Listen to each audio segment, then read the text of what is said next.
Muy bien, continuamos aquí. Vamos ahora a analizar una función cuadrática, ¿sí? Y como estamos trabajando con el ejemplo del ejercicio A, vamos a continuar con ese mismo ejemplo, ¿sí? Este es el gráfico como ha quedado. Entonces lo que vamos a hacer es analizar punto por punto las características que tiene esta función. Para empezar, ¿qué es lo que se analiza de una función? Bueno, aquí está la lista que ustedes la tienen que tener en cuenta, ¿sí? Dominio, imagen, conjunto de ceros, positividad, negatividad, crecimiento y decrecimiento. Es decir, siempre son los mismos ítems, solo que van a cambiar las respuestas porque las funciones son diferentes, ¿sí? Vamos a empezar con la más fácil de todas, que es el dominio. ¿Qué es el dominio? El dominio de una función son los valores de x, desde donde empieza la gráfica hasta donde termina. Es decir, donde yo apoyé mi lápiz hasta donde ya lo levanté, hasta donde finalicé de dibujar. ¿Bien?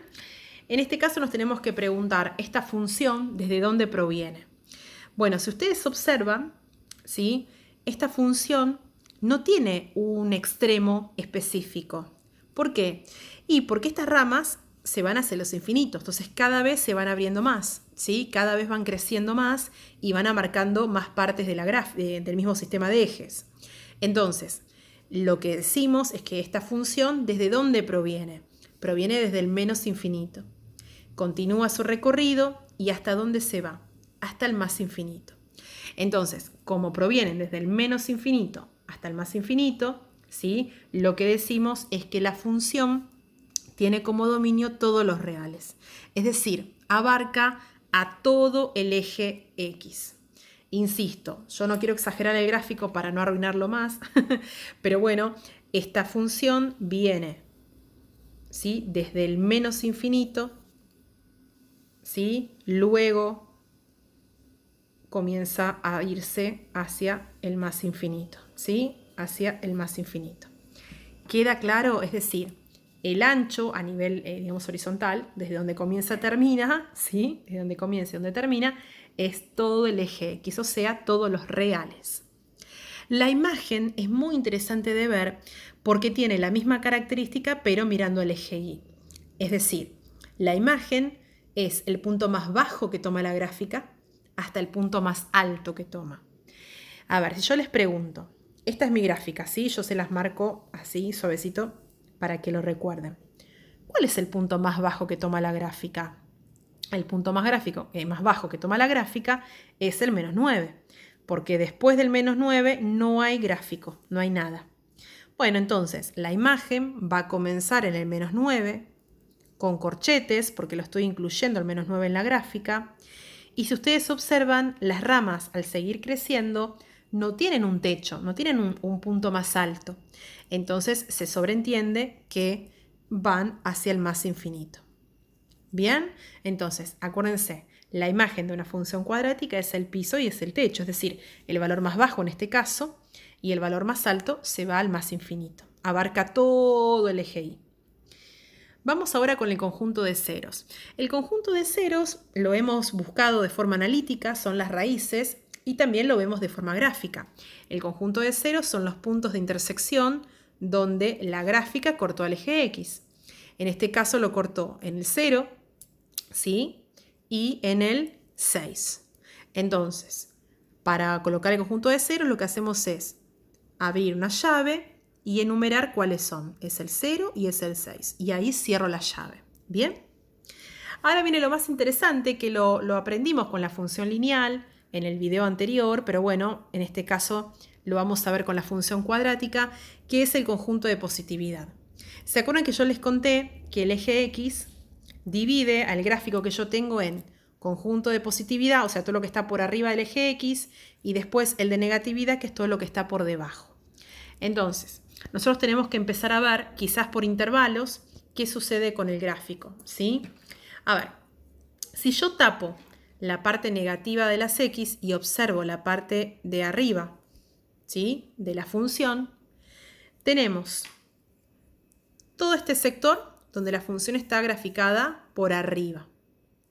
Y todo este sector donde también sucede lo mismo. La gráfica está representada por arriba del eje X. Y si ustedes observan, si yo tapo al revés, ¿sí? Si yo tapo la parte ahora que está por arriba del eje X, ¿qué pasa por debajo? ¿Hay gráfico? ¿Desde dónde a dónde hay gráfico? ¿Lo podemos pintar? Sí, podemos decir que todo este sector es de negatividad. Entonces, una vez que ya delimitamos, si ustedes observan, me quedó dividido en 3 conjuntos. 2 conjuntos por arriba del eje X y un conjunto por debajo. ¿Qué significa esto? Significa que ahora tengo que decir desde dónde a dónde, mirando el eje X, se graficó por encima o por debajo. Es decir, que a partir del menos infinito hasta el 0, la gráfica tiene un conjunto de positividad. Entonces, voy hacia aquí y coloco desde menos infinito hasta 0 es positiva la función. Ahora, a partir del 0 y hasta el 6, ¿qué sucede? La gráfica está por debajo, entonces es negativa desde 0 a 6. ¿Sí? Recuerdo antes un profesor que hablaba de montañas y pozos. Es decir, las montañas, que están por arriba del eje X obviamente, representan el conjunto de positividad. Y estos pozos, o este pocito, representa el conjunto de negatividad. Mírenlo por ese lado si les sirve, es un dato. Bueno, luego de esta montaña y de este pozo, vuelve otra vez una montaña. ¿Desde dónde a dónde? Desde el 6, que fue donde finalizó el último conjunto, hasta el más infinito, porque la curva sigue hasta el más infinito. Entonces, como hay otro más, ya tenemos uno de positividad, como hay otro más, voy a colocar la letra unión, ¿sí? En forma de conjunto, es la U de unión, y voy a colocar el otro conjunto que me falta, desde 6 hasta más infinito. Y ya quedó toda la gráfica representada en 3 conjuntos, 2 de positividad y 1 de negatividad. ¿Sí? Si fuera el gráfico al revés, si fuera que esto está arriba, tendríamos 1 de positividad y 2 de negatividad. Eso depende del gráfico que a mí me den, ¿sí? Y por último, y este sí es un poco más complejo, son los intervalos de crecimiento y de decrecimiento. Yo los relaciono mucho con la montaña rusa. Vieron que en la montaña rusa hay curvas que crecen, curvas que decrecen, hay momentos donde vamos en forma constante, o sea que casi no nos movemos, vamos recto. Bueno, acá tenemos que ver si hay intervalos de crecimiento y de decrecimiento. Y desde dónde a dónde, mirando X también. A ver, nosotros dijimos que la función comienza desde menos infinito. Yo les pregunto a ustedes, ¿qué hace la curva a partir de aquí? Sigan el movimiento de mi lapicera.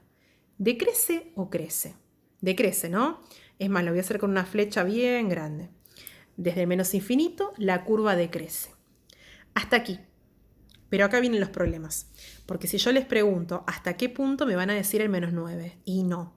Tenemos que levantar la vista, levantar la mirada y mirar el 3. Mirar el valor de X.